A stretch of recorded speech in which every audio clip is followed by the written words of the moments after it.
Today we're going to speak to Sebastian Sanders with the Sanders Hand organization and Dr. Mary Jove, who runs our Bachelor's in Business degree program here at the college. Sanders Hand is going to support a business pitch competition on campus on May 2nd.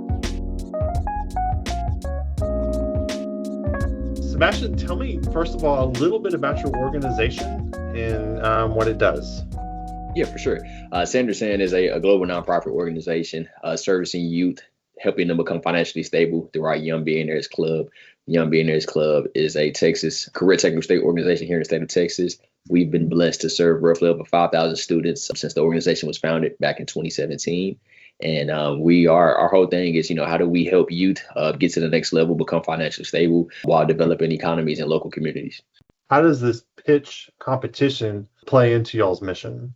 The pitch competition has has kind of a twofold. It has the community aspect, but it also has the economic. Most small businesses fail through the lack of capital, right? And so as a young person, that barrier is extremely even more harder for you, right? Because you have no resources, essentially, maybe harder for you to obtain, credit and go walk in the bank, get a loan. And so for us, investing into young people, not just teaching them the knowledge and education, but actually placing the funding in their hands for them to go out and scale their business. And it takes it a step further. And that really is the pipeline of entrepreneurship. Somebody investing into your dream and you taking that investment and you tripling that investment and making wonders for your business. And so our whole mission is not just to teach the entrepreneurship education, but how do we place them in settings where they can obtain capital to really take their businesses to the marketplace.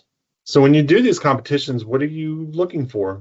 Great question. What I like to see, and I think what the organization has been known for, is innovative ideas. And when I say innovative, we try not to lean in too much on the hot commodities of business right now, which can be tech and AI, great businesses, but there are some essential businesses that we still need every day in the community. And so we look for innovative ideas, community solution-based ideas, but we also look for those students who have been historically overlooked and may have trouble going to obtain funding. We look for those students who have a really solid plan, but just really have no backing. And we try to support them the best ways that we can.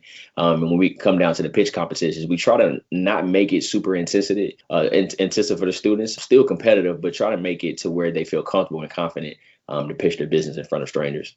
So when people hear, a business pitch competition, they think about like Shark Tank. How does this differ from that? Because I'm assuming this is way more of an educational type tool as opposed to just, something that's entertaining.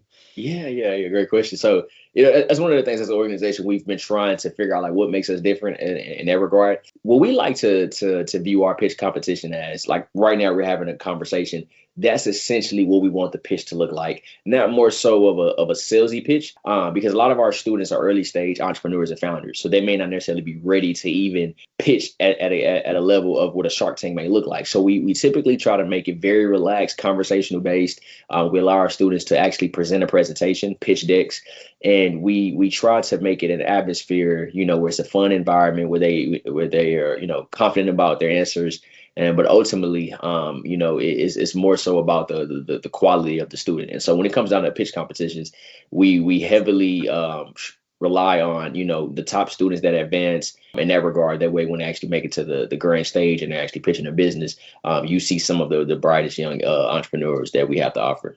Mary, tell me, first of all, who's going to participate in this competition and how it's going to kind of work with our program? So we actually have invited all students on campus to participate. It's not only open to business students, it's to any student that is interested in pitching for this competition and to gain some funds available.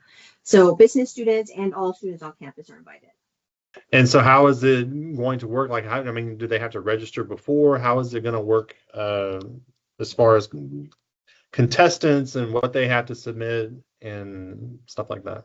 To start, what students need to do is register. So we have a QR code on the invitation that has been sent out that students can register for the pitch competition. And Mr. Sanders can tell us a little bit more about the preparation that he's offering through Sanders Hand. Yeah, so initially students will fill out the QR code, submit the application. Application is very relatively easy, I should say, compared to other competitions, and it was designed that way on purpose to make the students feel comfortable and confident. So once they fill that out, they will go through a private training sometime in April. The event will take place on May 2nd, but sometime in April they will go through a private cohort training, and we're going to take 10 of the best applications. They're going to be admitted to the final round where they actually get to pitch on stage. But before they hit the stage, they will go through a really good training. We're going to bring in some seasoned entrepreneurs, local entrepreneurs here in the Houston area that have done pitches, some business owners. We're going to bring in a lot of different resources to help prepare for final pitch, but we're not just going to throw them out there without giving them support. And I think that's the most exciting thing about the competition. Like, of course, the funds and the pitch day, but these young people are getting real hands-on training of how to prepare. So let's say he or she may not actually place in the top three positions to win, but they're going to walk away with some knowledge and some resource that can take them to say, okay, hey, I didn't win this pitch, but here comes the next pitch in a few months. I can go and join another pitch, and they'll be confident to do so with the education that we'll provide.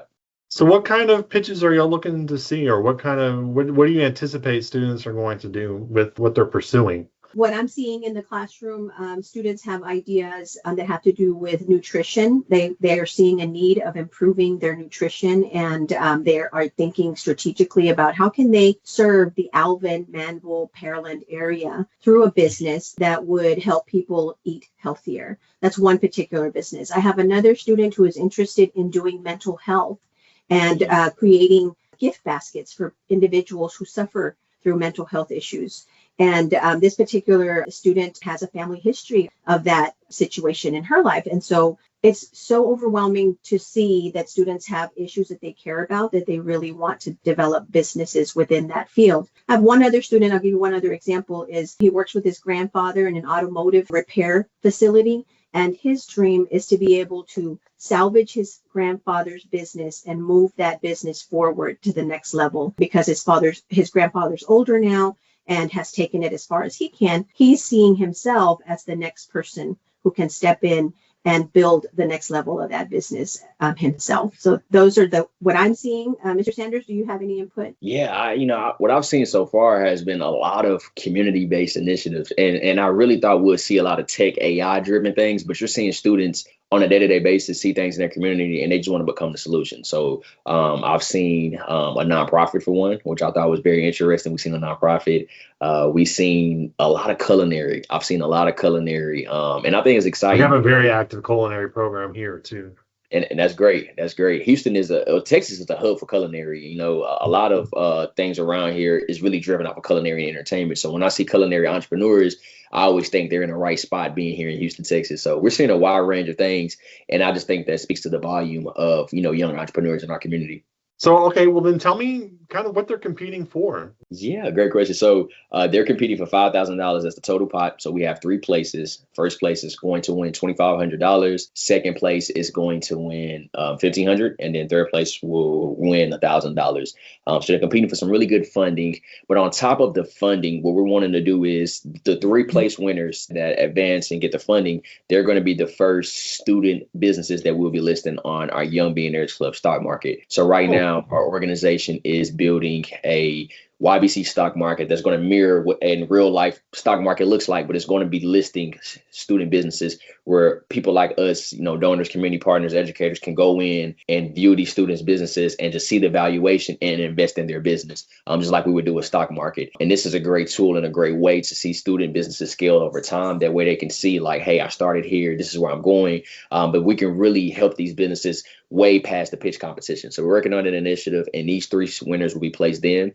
And then also what we want to do for them as well, as we know funding is a huge thing that businesses need, but they also need exposure and marketing. We're going to take the three winners and do a Founders Day interview with them. We'll book a private studio. We'll bring in our Sanders Hand media team, and we'll do some content around their business, tell their story, do these live interviews that we'll put everywhere on social media. That way they walk away with so many resources, the funding, but then they get the exposure after the pitch competition is over that they can take the momentum and do some really great things with it. So I want to add that this is a collaboration that's made possible through NACCE, the National Association of Community Colleges and Entrepreneurship, and that it is very much aligned and tied in with Elevate 2030, our strategic plan for Alvin College. We wanted to give access to students. We wanted to help them also be successful. So enhancing their access and improving their completion rates, not only in college, but also entering the workforce, giving them in-demand skills that will help develop the workforce, strengthening these partnerships with industries, leaders, and organizations such as NACCE is really what is going to help us to fulfill our strategic plan when we are doing this strategic collaboration work with partners such as Sanders Hand, NACCE, and ourselves, working together to really strengthen the students and strengthen the economy and strengthen those workforce skills. Upskilling and reskilling is what we're in the business of doing to help our students succeed, which is, at the end of the day, is the number one priority.